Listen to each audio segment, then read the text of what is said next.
I did not hit her. It's not true. It's bull. I did not hit her. I did not. Oh, hi, Mark. Oh, hey, Johnny. What's up? I have a problem with Lisa. She said that I hit her. What? Well, did you? No, it's not true. Don't even ask. What's new with you? Oh, I'm just sitting up here thinking, you know. I got a question for you. Yeah. Do you think that girls like to cheat like guys do? What makes you say that? Oh no. I'm just thinking. Well, I don't have to worry about that because my Lisa is loyal to me. Yeah, man, you never know. People are very strange these days. I used to know a girl. She had a dozen guys. One of them found out about it, beat her up so bad she ended up in a hospital on Guerrero Street. What a story, Mark. Yeah, you can say that again. Man, what the crap was that? Yeah, that looked horrible. You know, I don't even want to put that at the beginning of our video. I don't even want to do a video over that movie. You know what? Yeah, that makes sense. Since it's going to be a waste of time, let's not even do a review for it. Yeah, we're definitely not doing that.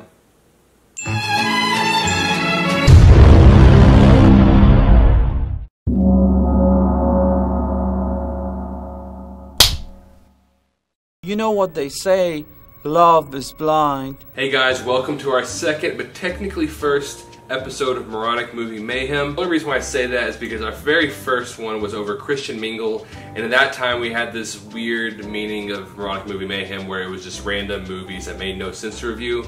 But now we would like it to be movies that we think are awful or just the general audience thinks is awful. And for this episode we're going to be talking about the infamous The Room, which was written, directed, produced, and starred Tommy Wiseau. What a story. Zach. And this movie also stars Greg Sestero and Juliette Danielle. Now this movie, like he said, is very infamous for being awful. It's actually known as one of the worst movies ever made, and it's so bad that one of the actors in the movie, Greg Sestero, actually wrote a book called The Disaster Artist, which will be made into a movie by James Franco, which has been announced that it's going to be released somewhere in December. And this movie is actually so notorious for being awful yet enjoyable to watch that there's actually screenings around the country where people go to watch it just to like have a good time and laugh. And not only was this movie infamously bad nowadays, but even during production with the cast and crew was seen as already being awful. So bad that they lost 2 cinematographers, including their crew, and a lot of other crew members as well, and a few other cast members. In fact, when they submitted the movie to the company Paramount to try to get funding, the script was actually rejected within 24 hours, when it usually takes about 2 weeks to get a response. And this movie is about a guy named Johnny who is about to become future husband with a girl named Lisa, because Tommy Wiseau has never heard of the word fiance. She's my future wife. Who along the line has fallen out of love with Johnny, therefore making her start up an affair with Johnny's best friend, Mark. Now before we start off and talk about all the crap that goes on in this movie, I just want to say one thing. Now Tommy Wiseau believed this movie was just going to be phenomenal. He thought it was going to be like the best thing ever. Now let's just imagine real fast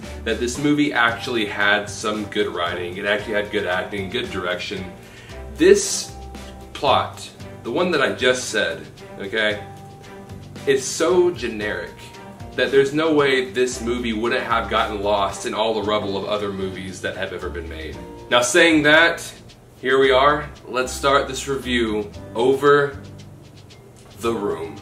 Now first point I want to bring out for this movie is that the music in this movie is so cheesy and so awful, and just from the beginning of this movie we have this music that just reminds me straight up off of RuneScape. And in this very first scene we get introduced to Johnny, played by Tommy Wiseau.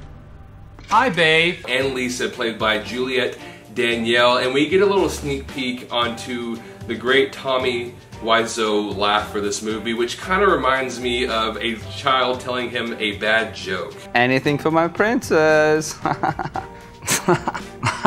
And also in this scene we're introduced to another character named Denny, who's played by Philip Haldeman. And this character is Johnny and Lisa's neighbor, who Johnny takes under his wing. The actor who plays him, Philip Haldeman, it's funny because he plays the youngest character in this movie, yet he's older than most of the actors. And Tommy Wiseau has later come out and said that the character of Denny actually has a mental disorder, which is why he has this certain behavior. Penny, do you have something else to do?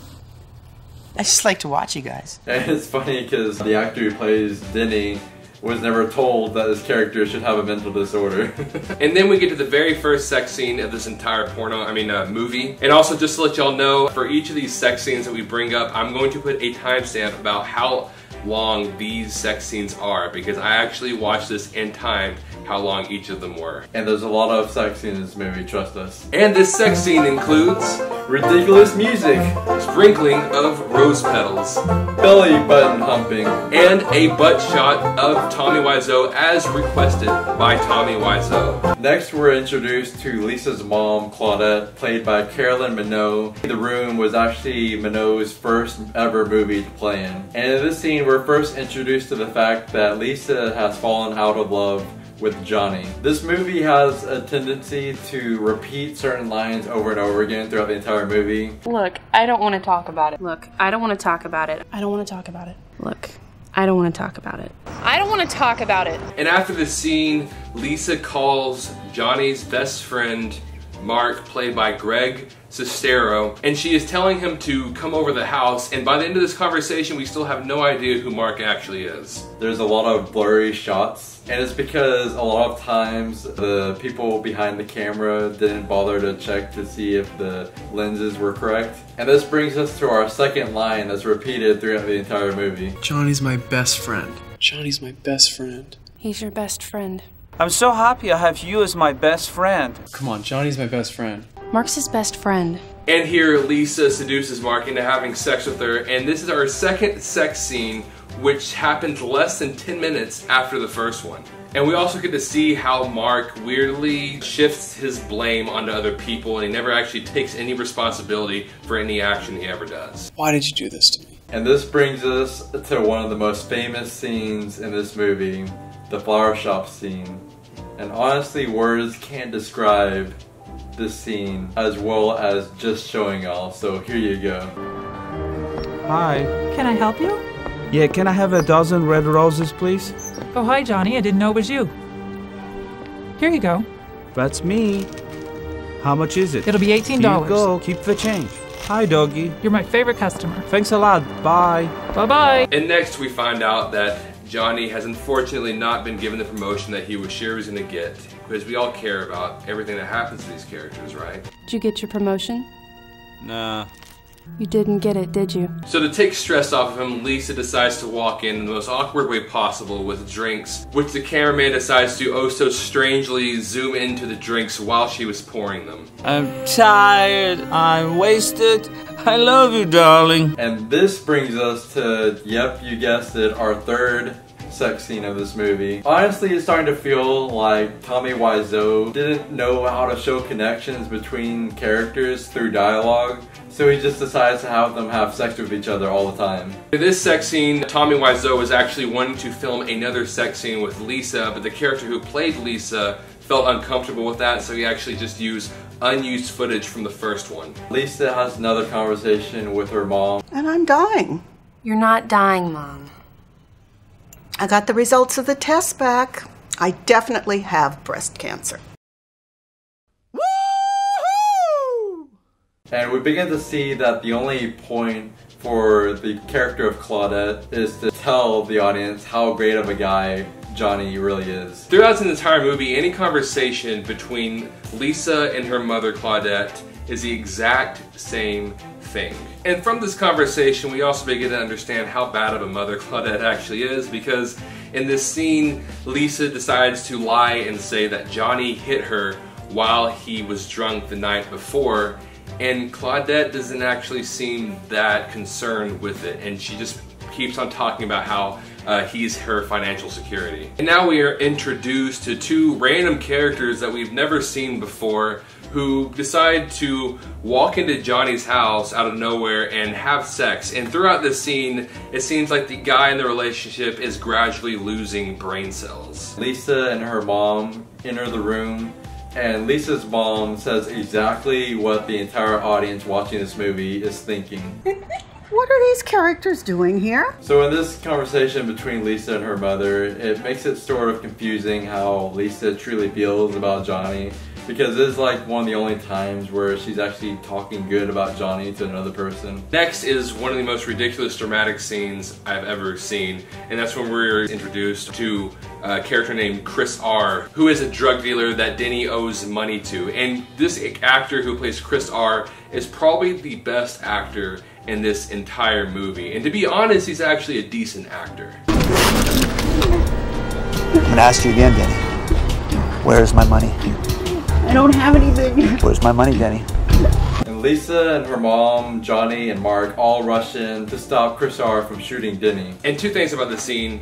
One being that this is the first time that Claudette has ever met Denny. And I understand, you know, you get fearful of, you know, certain things that happen, but she acts like she's known this guy forever. And she begins to just scream at him and gripe at him, and it just begins this huge dramatic conversation between the two. And the second thing is that Johnny and Mark rush Chris R. to the police station. And just for a reminder that this scene takes place on a rooftop, so they rush him to the police station and come back in less than 5 minutes, in all honesty. Now we are on to the famous rooftop scene, which is actually the scene that me and Zach did at the very beginning of this video. And I have to say, Tommy Wiseau is such an awful actor, but I gotta give him props because I tried to act as bad as he did, and it is so difficult. I did not hit her. It's not true. It's bullshit. I did not hit her. I did not.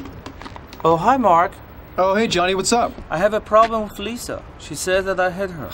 What? Well, did you? No, it's not true. Don't even ask. What's new with you? Well, I'm just sitting up here thinking, you know. I got a question for you. Yeah. You think girls like to cheat like guys do? What makes you say that? I don't know. I don't know. I'm just thinking. I don't have to worry about that because Lisa's loyal to me. Yeah, man, you never know. People are very strange these days. I used to know a girl. She had a dozen guys. One of them found out about it, beat her up so bad she ended up in a hospital on Guerrero Street. What a story, Mark. And in this scene, they talk about women, and you know, I guess Johnny finds Mark to be an expert with women. It seems to me like you're an expert, Mark. So after a heated conversation between Johnny and Lisa, You are tearing me apart, Lisa! Why are you so hysterical? Do you understand life? we're brought to a completely random scene in an alleyway with Johnny and Mike. Well, Claudette, she saw it sticking out of my pocket. So she pulls it out, and she's showing everybody me underwears. You must be kidding. Underwear. I got the picture. Yeah, I don't know what to do. That's life. And all of a sudden, all the other male characters in this movie suddenly randomly meet the Johnny and Mike in this random alleyway. And it ends with a shove by Mark. And I don't want to get into it. Underwear, man, come on. So after Lisa and her mom Claudette decide to have the exact same conversation they always have, Lisa decides to finally tell Claudette that she has cheated on Johnny. If you think I'm tired today, wait till you see me tomorrow. What? And during this conversation, Johnny is actually listening in, and he hears this news, and this prompts him to plug a recording device into their telephone. And we are now introduced to another one of Johnny's random friends, Peter, who is a psychologist. And it seems that Johnny is actually very confused on whether or not he actually wants Peter to help him. I don't know what to say. But you're a psychologist. Do you have some advice? Or not. Tell me about your problems, Johnny. Peter, you always play psychologist with us. And now, this is the first of 3 times in this movie that we get to hear Chicken, Peter, you just a little chicken. Chip, chip, chip, chip, chip, chip, chip. Who are you calling a chicken? Now, according to Tommy Wiseau, is it time for us to actually begin to care about the characters, or, you know, his way of trying to make us care about the characters, when he tells us his little really crappy love story about how him and Lisa met and how they got together. Anyway, I was working as a busboy in a hotel, and she was sitting drinking her coffee, and she was so beautiful. And I say hi to her. That's how we met. Well, the interesting part is that on our first date, she paid for dinner. And this scene is the first time that I started to notice that the furniture in Johnny's house doesn't exactly look like it was something that would actually be usable. For example, the chair that Peter is sitting in isn't even facing towards the TV, and it's like directly in front of the television. So they got this furniture from a thrift store display window, and Tommy Wiseau insisted that they kept it exactly the way they found it. So all the guys leave, and Lisa and Denny decide to have a conversation while sitting on the floor. And then after this, it cuts over to the rooftop, and Peter walks on it and sees Mark sitting there. And something that we haven't mentioned yet is that these scenes on the rooftop, they actually had a rooftop available to film on, but they decided to go against that and actually just use a green screen, which the green screen looked completely awful. So while on this rooftop, Peter actually guesses about the affair, which starts a very short conflict where Mark tries to throw Peter off the roof, which just slightly annoys Peter. Sorry. Sorry, man. You okay? Yeah, I'm fine. So all the guys meet up at Johnny's place, and we get a weird close-up of Mark's shaved face, and we get the second instance of Come on. which leads the group of guys to go outside to play catch with a football, and Peter does a obvious fake fall. And even though we didn't bring it up earlier, it's very obvious to everybody that the only way that Tommy Wiseau knew how to make guys interact with each other is if they're throwing a football around. So Johnny and Mark meet at a coffee shop where we get to see two random couples' orders. I'll have a large peanut butter cup with extra whipped cream, please. All right. And I'll take some cheesecake and a coffee. Okay, once you guys have a seat, we'll have that right out for you. Hi, how you doing? Doing? What would you like? Can I get a bagel and Americano? Sure. Great, sure. I'm gonna get a slice of cheesecake and a bottle of water. Yeah, sounds good. Once you guys have a seat, we'll have that right out for you. Oh, hi, Susan. And we get to see Johnny make the smoothest transition in history. Oh, come on. Why not? No, I can't. Anyway, how is your sex life? And at the end of the scene, Johnny leaves after about a minute, even if that, where he gives Mark this weird little fist bump, which leads us to our fourth and final sex scene. And after this, we get to see a very forced montage trying to show Johnny and Mark's friendship, where they throw yet another football around after parking extremely far away from a curb. After this montage, we're shown a scene where Mark and Lisa are yet again going to have sex, but they are interrupted by a knock at the door, and Lisa doesn't allow Mark to fully get his shirt back on before she tells the person to come on in. XYZ. What are you talking about? Examine your zipper. You guys are too much. And next we get another amazing conversation between Lisa and her mom that is the exact same thing that we've heard all before, but this time we get to hear a nice life lesson from Lisa's mom that we all need to attribute to our lives. Marriage has nothing to do with love. It's made pretty clear in this movie that Lisa's mom wants Lisa to be a gold digger. Don't throw your life away just because you don't love him. That's ridiculous. And now we're at Johnny's surprise birthday party. Lisa looks hot tonight. Which, can we even call it a surprise birthday party if he's not even surprised?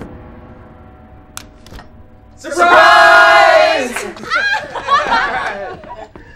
So during this birthday party, Lisa decides to invite everybody outside to go get a breath of fresh air, where she decides to actually try to have sex with Mark in the living room with the door unlocked, where we get to meet another random character that is one of the worst actors I have ever seen. What's going on here? Why are you doing this? I love him. I don't believe it. And this character was actually supposed to be Peter, but the actor who played Peter had a previous agreement to another film and was promised by Tommy Wiseau that they would be finished filming with The Room at a certain time, but unfortunately they weren't able to finish in a timely manner. So they had to replace it with a completely random character that we haven't seen at all in this movie. They act like all the main characters have known this guy for years, because he ends up saying lines like, "You're going to destroy Johnny. He's very sensitive." It's gonna shake up our group of friends. It's gonna destroy our friendship, Lisa. And he acts like he's angry, and he tries to actually lecture Lisa about her situation, which makes Mark so angry that he says, "Leave your stupid comments in your pocket." So Lisa decides to invite everybody back inside the house, where there is this ridiculous conflict between Mark and Johnny that makes absolutely no sense. There's no build-up. Just shut up! What are you doing? What's going on here? You really don't know, do you? Maybe I know more than you think I do, Mark. Shit, alright? What do you want from me, huh? And truthfully, since the second sex scene that includes Mark and Lisa, there is actually not one part in between that second sex scene and this conflict that have any impact on the story at all. So in this conflict, Mark and Johnny begin to fight for about 5 seconds until they make up. And then after this, just a little bit after this, we see Mark and Lisa dancing in the most obvious way possible to show that they are like in love or maybe even having an affair at Johnny's party, and we get to see them fight again. Leave her alone, man. She doesn't want to talk to you. Since when do you give me orders? Stop it! Stop it! Girl along. And we also get our last but so beautiful instance of You betrayed me. You're not good. You're just a chicken. Chip, chip, chip, chip, chip, chip. So Johnny decides to lock himself in the bathroom, and right outside the door, Lisa decides to call Mark, where he asks what is going on, which personally I'm very glad he asked because I was asking the same question myself. And for some unknown reason, Mark does not like Johnny at all anymore. And it doesn't really make any sense because Johnny did absolutely nothing wrong to Mark. Why don't you ditch this creep? I don't like him anymore. And this is where the recording device that Johnny used earlier in the movie becomes useful because he finds out that Mark is actually the one who's having the affair with Lisa. So Lisa leaves and Johnny goes on this ridiculous rampage because of how angry he is, where he breaks and just knocks over everything in his house, and then he goes upstairs and gets Lisa's dress and starts rubbing it on himself for some reason or another.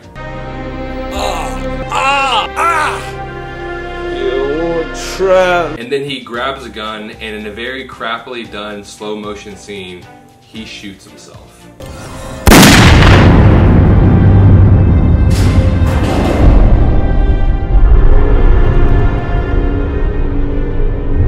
Mark and Lisa come in and see Johnny's dead body, and of course Mark completely blames Lisa and leaves her. I've lost him, but I still have you, right?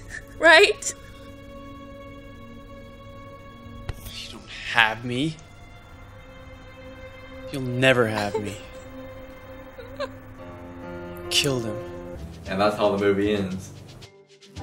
Well guys, this movie is definitely terrible, but I fully recommend anybody seeing this because it's just so amazing to see. And it's even known as the best worst movie you'll ever see. Well everyone, don't forget to like, share, and subscribe. Also, comment below, let us know what you thought about this review, if you have any way we can make these a little better, a little more entertaining for y'all to watch. And like always, don't forget to follow us on social media. We have a Facebook, Instagram, and Twitter, all at 2AwesomeMen. And as always, thank you so much for watching, and you will see us later. What a story, Mark.